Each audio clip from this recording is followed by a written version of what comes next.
I let out a sigh of relief. The story sounded so promising that I knew it couldn't have ended there. It wasn't possible. Not if this truly was the callous man. I clear my throat. What happened after it, walked into the living area? Rachel hisses at me that we should run, Amanda says. I remind her that her ankle's fucked. She barely limped into the bedroom. How far does she think she's going to get in the woods over uneven ground that's slick with rain? She tells me if we stay here, we're both going to die. Amanda shivers. I know she's right. I know it. But I can't bring myself to leave. It feels like the tent's the only thing keeping that thing away from us. Like as long as the canvas is between us, it can't see us. And we can't see it. It doesn't exist. It takes everything I have not to roll my eyes. Still, I flip a page on the clipboard and keep a neutral expression. Her perspective is not unlike a child's. People often approach terror with irrational and sometimes nonsensical methods of survival. Of course, there's nothing magical about her tent. There's nothing about it that will save their lives. Continue, I say. It starts with the creak of a floorboard. We hear it walking again, but it's not coming towards us. It's pacing back and forth out there in the living area, and it's snickering faster than before. Soon the snickering gets heavier, violent. It starts grunting, then growling. She takes a breath and chokes back a sob. Tears race down her cheeks and her eyes are alight with terror. Then it goes silent. No movement, no grunting, no weird fucking snickering. Just the thunder outside and the howling wind and the rain on the roof.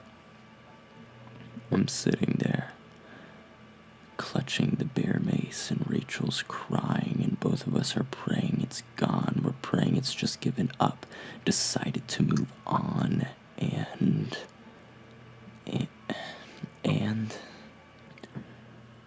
what? I press. She meets my gaze with her own, and a hopeless horror swims in her eyes. And then the entire cabin shakes. Footsteps pound on the floor, and there's this hateful, agonizing sound like 100 human screams mixed together and poured out of a single voice. Rachel and I lose it. We're screaming and crawling over each other, trying to unzip the door of the tent and get the hell out of there. And then our world turns upside down. It's like we've been thrown in a washing machine. My head cracks off her knee, and we're rolling around, bouncing in this cacophony of sound and fabric. And then I realize the tent's been lifted off the ground above me. In the light of the LED lantern, I see two crooked, broken antlers piercing through the canvas. That monster's throwing us around, bucking like a damn deer. Soon the tent canvas tears and we fall free, crumpling to the ground in a painful heap. Rachel scrambling over me, holding the lantern in her hand, and in the madness of it all, I see her make a break for it toward the window. As she does, the light passes over that fucking monster. Amanda chokes back tears and sniffles. I'm sorry, she says. I just need 1 second.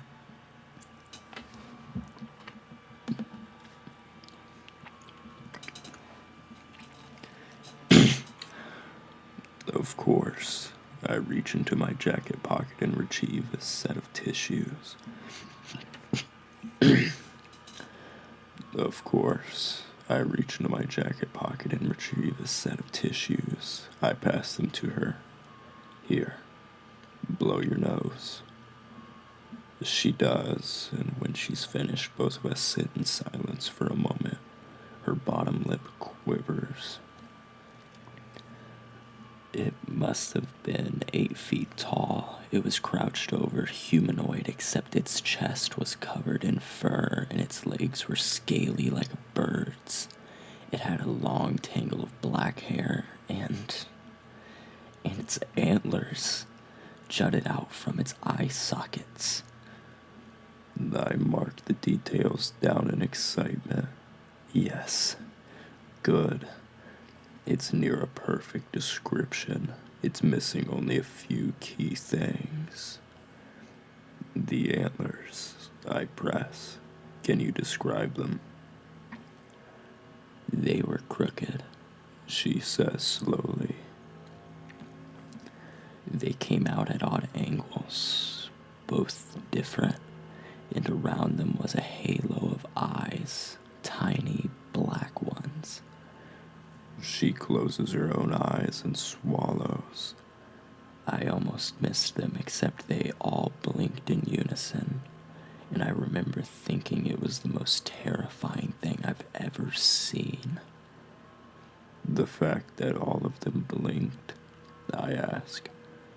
No, the fact that all of them were looking at me. Did it attack you?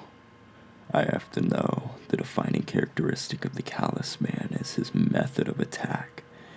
If she nails it, then I've got her. I've got my link. And I've got him. She shakes her head. No, I thought he might, but then Rachel makes a racket. She's throwing herself up on the window ledge, and then she falls over the other side. The creature turns towards her, snickers, and launches itself at the window. It seems like it should be too big to fit, whatever it is. But it isn't. It's like a snake, the way its body contorts to fit itself in the window frame. It perches there, and I see at the bottom of its scaly feet are these thick claws, and the hands it used to grip the window have thin, impossibly long fingers. It drums them on the wall before it launches itself at Rachel.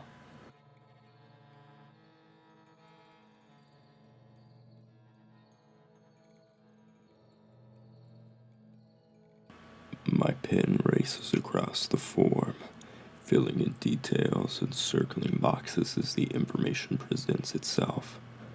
This is good. Very good. I've waited my entire life for this moment. I sit there for a second, in too much shock to move, and then I realize my friend is out there being chased by some fucking monster. I get to my feet and I turn my phone's light on, and in the distance through the rain and swaying trees, I can see Rachel's light bobbing in the darkness. I call out to her, I shout her name, but she either doesn't hear me or she doesn't care. I scan the area for the monster, but I don't see a thing. I lean out the window, looking around the cabin, using my phone's light to illuminate as much as I can. But it's not there. The monster's vanished. I'm surprised you didn't take your opportunity and run, I say. The creature was clearly more interested in Rachel. Amanda glares at me. There's a stubborn defiance in her eyes, and I have to remind myself that most humans have a perverse obsession with self-sacrifice. Maybe it's the Hollywood brainwashing. Maybe it's the fact they just haven't suffered enough, but they can't get enough of it. Before she even speaks, I see it in her too. I couldn't leave her. Amanda snaps. I was the one who dragged her out there on that hike. I was the one who suggested we follow that stupid overgrown trail. I was the one who refused to use my locator beacon before it was too late. All of this was my fault. If I walked away from her then, I could never forgive myself. Her voice breaks. I still can't. Time to get a move on. You went after her then? Yeah, through the window and took off, following her light as best I could. I had the bear mace in one hand and my phone in the other. The light from my phone wasn't much, but it was enough to keep me from tripping on roots or running into trees. I kept calling Rachel's name, kept telling her I was coming.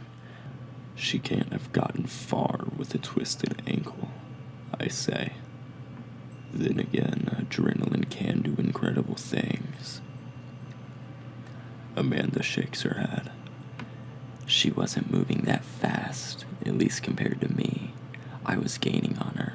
I could just barely see her silhouette ahead of me, and the LED lantern bobbing up and down as she limped away. Then the light drops.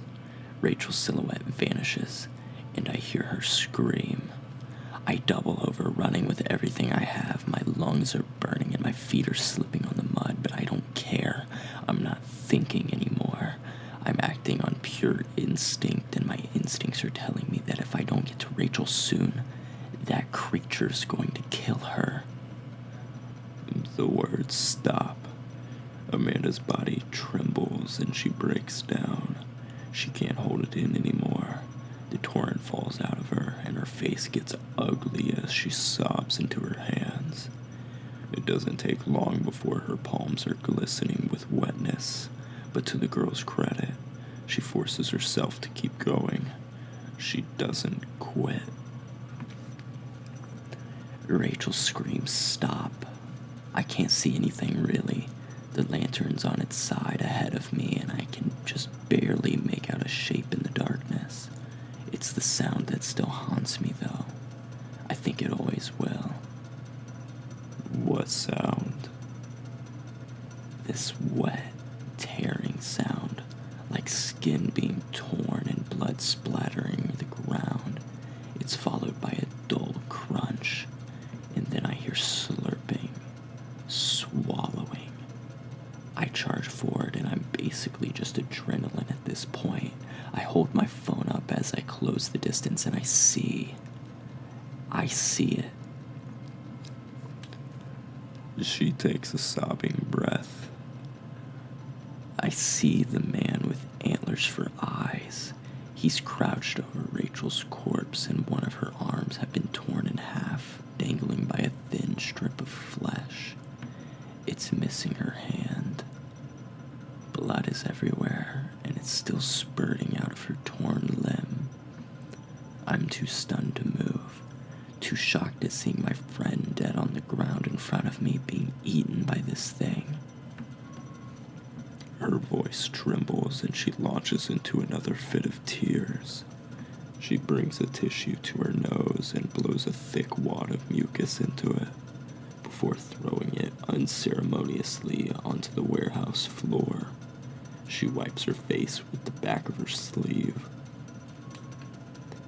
Then that thing rears back its head and it tears what's left of Rachel's arm off.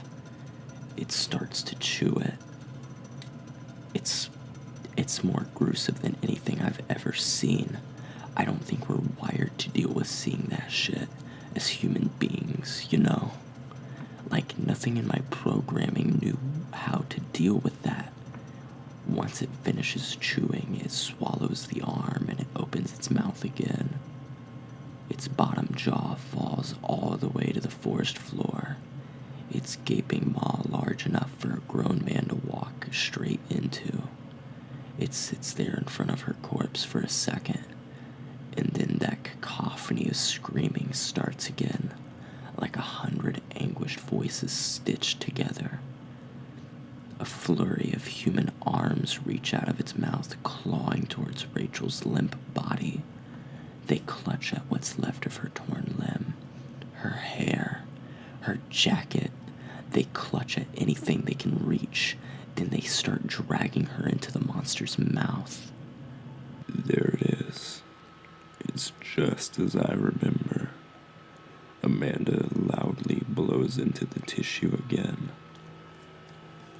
Then I hear Rachel whimper, and my fucking blood goes cold. I realize the entire time I've been standing there watching this thing eat her, she's been alive. I was watching her getting eaten alive. My mind goes blank. I point the bear mace and I let loose a blast toward the monster, shouting at it to get the fuck away from her. It recoils, howling in that symphony of screams and shuffling back into the bushes. I take my chance and press the lantern into Rachel's hand. I tell her she needs to hold that for us, and she nods weakly. Her face has lost all of its color, and I know she's not long for this world. I get her good arm over my shoulder, and I keep a grip on the bear mace. Begin putting some distance between us and that monster. She's groaning. She keeps saying my name, Mandy, over and over again, but I tell her to be quiet. She needs to save her energy, and I need to hear that thing. She listens to me. We don't get far before I hear its thunderous footfalls pound against the forest floor. It's running at us. I wheel around and Rachel's lantern illuminates the monster for only a split second before I let loose another round of the mace. It snickers in pain and brings those long-fingered hands to its eyes. I don't wait for it to recover. I keep going. I don't know where. All I know is I need to get away from this thing because it isn't going to stop until it finishes what it started. Again, I hear its footsteps pound in the dirt. And again, I wheel around and blast the monster. It shrieks in pain and shies away, but only a few moments later it charges again. Amanda keels over and starts bawling. She grips her hair, then starts pulling on it so hard I half expect her to tear a chunk from her scalp. I realize, she says, choking out the words between sobs. I realize Rachel's too heavy. I can't carry her. I can't get away from this thing because I can feel the can of mace is almost empty, and every time I hit it with the mace, it affects it less. She shakes her head. Her eyes are bloodshot, her cheeks tear-stained. She sniffles and wipes mucus onto her sleeve. I have to leave Rachel. I have to. If I don't, it's going to kill us both. You understand, right? For the first time in her desperate recollection of the event, I do understand. Yes, I say, life isn't easy. There aren't any real heroes, just people who pretend to be. You made a difficult choice, but a necessary one. Amanda stares at me. She stares at me for a long time, while like she's searching my expression for something. Finally, she nods, slowly. Yeah, she says, wiping more snot onto her sleeve. Her voice evens out. The tears are no longer coming in torrents. I did what I had to. I put her down, apologizing. I apologized over and over again, and I heard that thing coming, and I took off. I ran full tilt into the woods. Behind me, I heard that cacophony of screams. She swallows and her voice stutters. I listened to that familiar sound of tearing flesh, and then the dull crunch of snapping bone. I listened to the creature chew on Rachel. I tried not to. I tried to just focus on running, or the sound of the rain, or the thunder, or the wind, but I couldn't. All I could hear was my friend being eaten alive. Silence stretches between us. I clear my throat. Is that it? You got away, ran into the SAR team on your way down the mountain? No, she says, closing her eyes. There's a look of resigned regret in her features. I hear another sound. I hear a helicopter. A moment later, I catch sight of its searchlights beaming over the forest. I know this might be my only chance, so I start waving around my phone's light, trying to make as much of a scene as I can. It works. The helicopter swings over and it lowers a ladder with a rescue technician.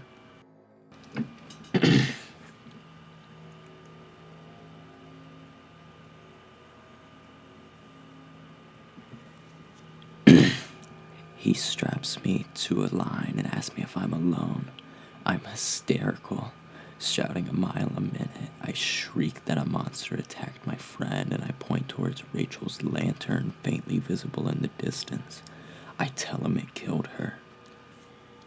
Amanda swallows, wiping at her eyes. He radios to have me brought up and says he'll go look for Rachel. I tell him not to. I know if he does, he'll die too. It'll kill him just like it killed her. But over the wind and rain, he either doesn't hear me or doesn't care. I'm pulled into the helicopter, and a few minutes later, I hear the man's voice over the radio. It's desperate, full of grief, he says. He says he needs a stretcher down there. He says he found the other woman and that she's still alive. Have you spoken to Rachel since? I ask quietly. She shakes her head. No, she's in a coma.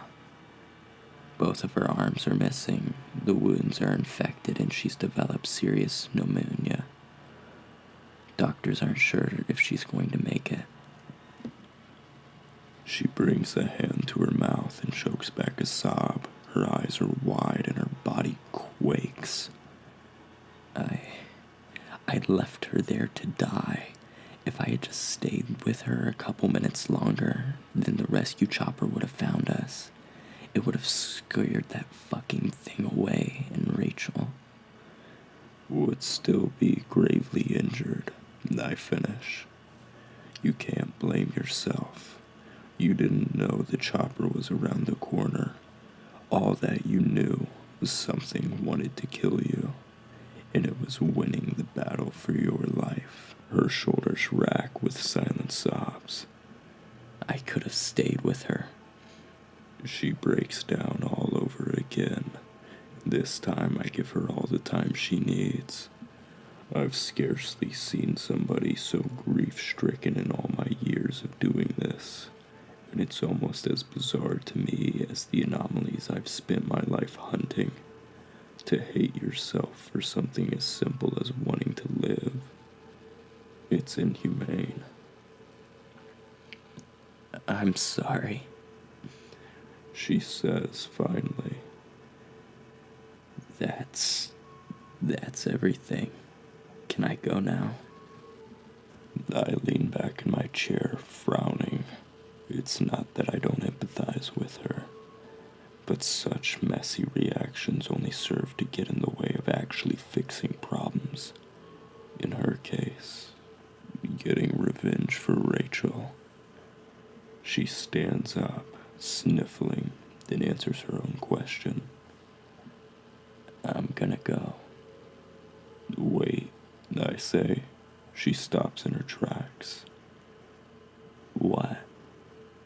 Can you take me there? She stares at me with red, puffy eyes. Her face is a mask of confusion, disbelief. Excuse me.